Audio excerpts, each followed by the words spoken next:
Bueno, ¿qué tal? ¿Qué tal? ¿Cómo estáis? Vamos a ir hoy a por nuestra 20º algo sesión de nuestro Cineforum a distancia.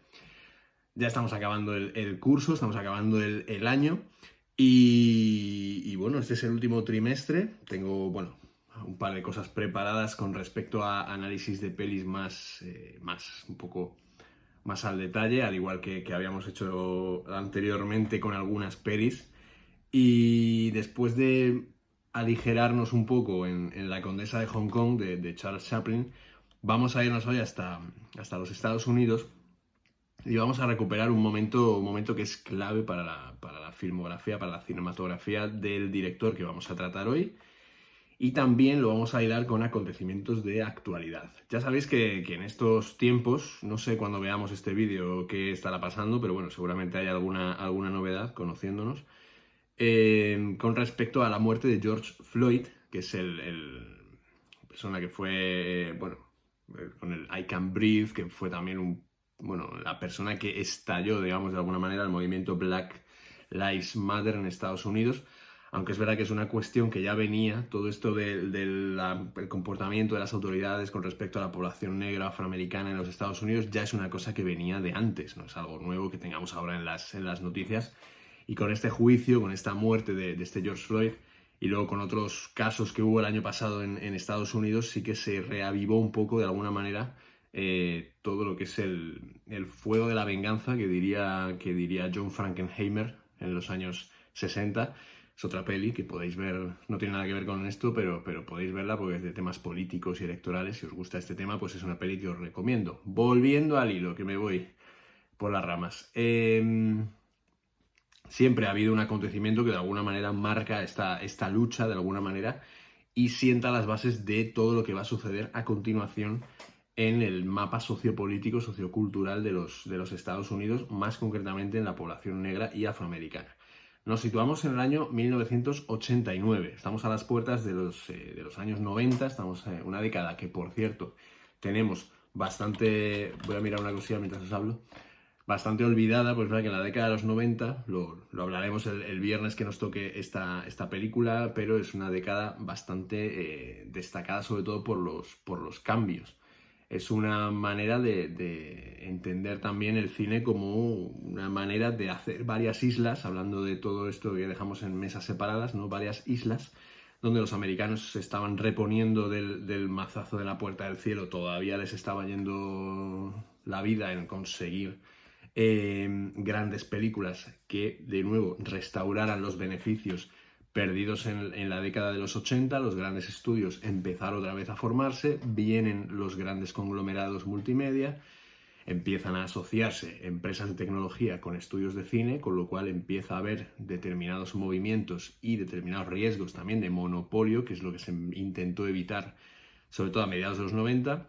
Y ante esto es verdad que hay mucho profético que anuncia que todo esto va a tener que seguir por otro camino, y es justo también en los años finales de los 80, 88, 89 y principios de los 90 cuando surgen festivales de cine independiente con una financiación completamente fuera de los márgenes, como Sundance o como Toronto, donde de alguna manera se exhiban y se puedan producir películas sin tener absolutamente nada que ver con las mayors. Es en este contexto donde aparece, por ejemplo, un personaje muy recurrente en estos tiempos, como es Harvey Weinstein, que a través de su productora, Miramax, llega a financiar por las películas de directores que hoy son claves a la hora de entender los nuevos tiempos, la nueva corriente del cine americano, ¿verdad? Que están en el cine norteamericano, como son, por ejemplo, Steven Soderbergh o Quentin Tarantino, que es verdad que, pues aparte de ser un cineasta indie, luego es verdad que se asoció con varios estudios, pero ya a posteriori con todos los hechos de Weinstein, la caída de Miramax, que no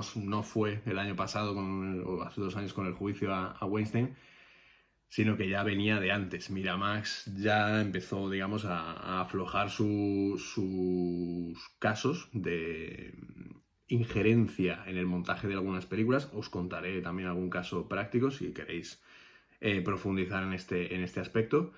Y fundamentalmente es una época de cambios. En Inglaterra siguen buscando los últimos años del cine clásico inglés. De hecho, surgen películas como El paciente inglés, por ejemplo, intentando recuperar la épica de otros tiempos, la épica de ese David Lean, de Lawrence de Arabia, de la hija de Ryan, que evidentemente el cine inglés ya no tiene, y tampoco el público inglés está por la labor ya de seguir yendo a salas a ver películas de 3 o 4 horas así gratuitamente. Entonces, en Europa seguimos a nuestro rollo, en España queda un poco desdibujada la cinematografía hasta ahora que pegamos un salto. Es Almodóvar el que empieza a tirar un poco del hilo, luego Amenábar empieza también a triunfar, pero ya será en el año 97. Ya aquí en España tenemos una época bastante extraña, y en el resto de Europa, excepto Francia e Italia, que siguen con sus cinematografías absolutamente personales y particulares, el resto del mundo se enfrenta, digamos, a una época también de cambios, nuevos públicos, nuevas formas de ver y entender el comercio y la distribución en cine, con lo cual, digamos que vamos a asistir, digamos, a un cambio de paradigma que además incluye también un cambio social en los Estados Unidos. Después de todo este parlamento, vamos a introducir de alguna manera la película que vamos a ver hoy, que es Haz lo que debas. Tenemos la oportunidad de verla, es una película que estuvo perdida perdida. Se podía ver, pero no había ninguna edición doméstica de la película que fuera absolutamente en condiciones. Una película que en España se pudo ver, pero no tuvo luego una presencia de estas, pues que siempre vas a una FNAC o a una tienda de un Corte Inglés y tal, y las ves en la estantería de las películas en cabecera. No. Es una película que estuvo perdida y ahora Universal la ha restaurado y la ha vuelto a poner a la venta, una edición que nos ha llegado a Filmin también, una edición con todo su esplendor de color, porque esta película realmente nace, y además es profética, como hablábamos antes, hay mucha profecía a finales de los 80, y nace del justo un momento en el que Spike Lee, que es el director, considera que la situación en los Estados Unidos, más allá de la situación general, él va hasta su barrio de Nueva York, hasta Brooklyn, y lo que hace es coger a varios personajes, dibujar diferentes psicologías, diferentes caracteres de diferentes procedencias, de diferentes maneras de actuar, de diferentes maneras de enfrentarse a los que tiene alrededor. Y digamos que a lo largo de esta película lo que observamos es cómo a través de una excusa, que también es una excusa muy, muy chula desde el punto de vista bueno, las influencias que tiene para él, por ejemplo, alguien como Alfred Hitchcock. Alfred Hitchcock hizo en el año, lo voy a mirar, 1956, un episodio que se llamaba, de Alfred Hitchcock presenta, su famosa serie de televisión, que se llamaba Buscando la muerte. En este Buscando la muerte, Hitchcock apuntaba, también habiendo leído una obra de Ray Bradbury, apuntaba que en verano los crímenes, debido a las olas de calor, los crímenes, o la sensación de querer matar, aumentaban por las olas de calor, y la sensación térmica alta provocaba un despertar de una serie de células que estaban en el cuerpo, que estaban relacionadas con el deseo de matar. Entonces digamos que en esta cuestión, por eso vamos a ver también que en esta película el calor tiene un papel fundamental en la película, ya directamente desde el comienzo ya Spike Lee nos mete en este universo donde vamos a pasar calor, incluso nosotros que estaremos en casa con aire acondicionado o en pleno mes de abril. Esto será seguramente para el día 23 de abril, con lo cual, bueno, será día del libro, pero estaremos tranquilamente haciendo nuestros quehaceres en casa fresquitos. Pero cuando veamos Haz lo que debas, espero que tengáis el calor y que Spike Lee os transmita esta sensación térmica, y que, por supuesto, que las células vuestras no se os despierten y no tengáis ganas de matar a nadie. Entonces digamos que en Haz lo que debas es una película que a lo largo de su duración, son 1 hora 50 por ahí más o menos, sí que es verdad que nos va desvelando y nos va violentando hasta el punto de que es una película que en sí misma juega a dos bandas, juega también a cambiar los géneros a mitad de la película. Es profética, por lo que os decía, luego, evidentemente, todo esto fue a más, todo lo que se cuenta en la película fue a más, y evidentemente no sucedió en Brooklyn, pero sí en Los Ángeles. Hubo una paliza a un ciudadano americano que se llamaba Rodney King, y digamos que estos disturbios de Los Ángeles del año 1992 fueron el detonante, digamos, de que la lucha por los derechos civiles volviera a ponerse en los medios y volviera a ponerse de manifiesto como algo necesario ante lo cual el gobierno, en aquella época de George Bush I, pues podría hacer más o podrían implicarse de alguna manera más. Hay casos de este estilo, incluso en el baloncesto, en la NBA, también hay casos muy interesantes al respecto. Luego Spike Lee hizo la película basada en la autobiografía de Malcolm X con Denzel Washington, pero sin embargo hay películas también que nos ayudan a entender, digamos, de alguna manera este contexto. Si Spike Lee en 1989 hizo esta película, pues os puedo recomendar, evidentemente, varias cuestiones que tienen que ver con este sentido y la preocupación que desde el cine se trasladó en este aspecto. Una de ellas es Art de Mississippi, del año 1986, si no recuerdo mal, de Alan Parker, con Willem Dafoe y Gene Hackman.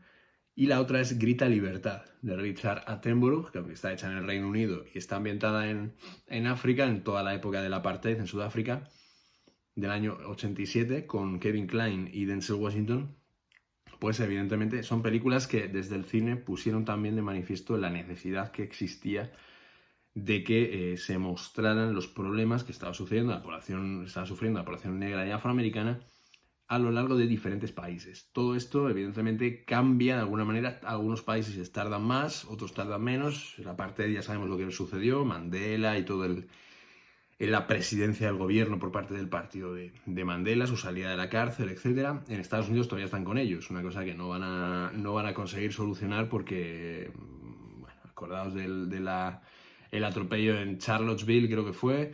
Hay grupos que no sé, desde el punto de vista político hay cosas que, por ejemplo, pues desde el cine de Spike Lee se ven muy bien, este tipo de injerencias. Acordaos de la que estrenó hace 3 o 4 años, que se llamaba Infiltrado en el Ku Klux Klan, y son cosas, grupúsculos que están vinculados con las élites, con el poder, con todos los que gobiernan, y evidentemente pues van dejando pasar en esta agenda de asuntos pendientes pues temas tan importantes como estos. De todas maneras, volviendo fuera parte de consideraciones políticas y demás, vamos a ir a lo que es nuestra película de hoy. Con todo este contexto que os he dibujado, o os he tratado de dibujar, Spike Lee lo que hace es una película, ya os digo, calurosa. Eso simplemente es una mención, digamos, a un homenaje que él le hace a una de sus mayores influencias, que es Alfred Hitchcock, y en este caso, pues uno de los episodios de sus series, Alfred Hitchcock Presenta, que aquí yo no sé si se llegó a ver, creo que sí, porque creo que tengo familiares que la han llegado a ver en España, pero no tengo ni idea de si se llegó a ver completa, si existe una edición que nos muestre esa serie, porque realmente más allá de las películas de Hitchcock podemos hablar de la serie. Pero bueno, ya hablaremos de Hitchcock, largo y tendido, que algo tendremos por ahí preparado. Y bueno, en ese sentido, en esta película vamos a ir viendo cómo hay varios personajes. Vamos a ir, si queréis, y tenéis la libreta a mano mientras estáis viendo la película, pues ir identificando todos los planos que utiliza Spike Lee a lo largo de la película. Es una película rica en matices, rica en puntos de vista, rica en planos. Es una película que está hecha, a pesar de ser el tercer largometraje de un director muy, muy joven, conocía muy bien los resortes del cine, de la imagen, de la puesta en escena. Se nota que es alguien que ha visto muchísimo cine antes de dedicarse a él.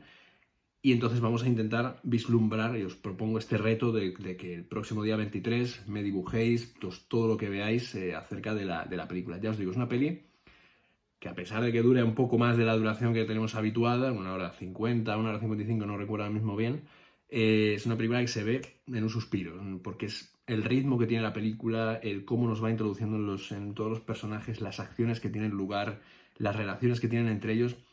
Yo creo que no vais a aburriros nada, ni vais a tener la sensación de una gran longitud al ver esta película, sino que vais a ir queriendo saber más, metiéndoos en la historia. Los personajes son extraños, algunos son muy estrafalarios. Es, digamos, una contrapartida a Érase una vez en América, de Sergio Leone. Es otro Brooklyn, es otra manera de ver también a otro grupúsculo que se veía en Brooklyn en los años 80. Y esto es lo interesante y lo bonito de la película, los enfrentamientos entre ellos y cómo realmente juega con los planos, juega con los puntos de vista. Y la verdad es que es una película que es muy rica. Si la habéis visto en alguna ocasión, pues será bueno que la volvamos a ver. Y si os enfrentáis a ella por primera vez, dejaos llevar y disfrutad de la peli, porque más allá de todo lo que cuente y de cómo rompa a unos 30 minutos del final y nos cambie el género de la película para ya introducirnos en esta nueva realidad de los Estados Unidos, pues yo espero que os guste y que de alguna manera podamos identificar, ya os digo, con la libretita en la mano, que es tal, pues aquí hay un plano subjetivo, luego hay un plano aberrante en no sé dónde, y jugar también con el tipo de plano que tenéis y cómo los actores están distribuidos en el plano. Es una peli que tiene muchísimas... Perdón, Julín. Es una película que tiene muchísimos matices, muchísima riqueza, y la verdad es que se ve de una manera increíble. Así que nada, que os dejo con la película y que la disfrutéis lo máximo posible. Y bueno, pues os recomendaré cosas de Spike Lee. Es un director que fundamentalmente ha seguido siempre fiel a su estilo y siempre fiel a sus ideas y a aquello en lo que ha pensado que debe ser el cine. Por eso no tenemos tantas películas de Spike Lee disponibles y quizás tampoco se hayan estrenado tantas como nos hubiese gustado, que no fuera pues las que nos llegan ahora a las plataformas. Así que nada, que disfrutáis de la peli. Nos vemos el viernes, día 23, el próximo viernes. Chaito.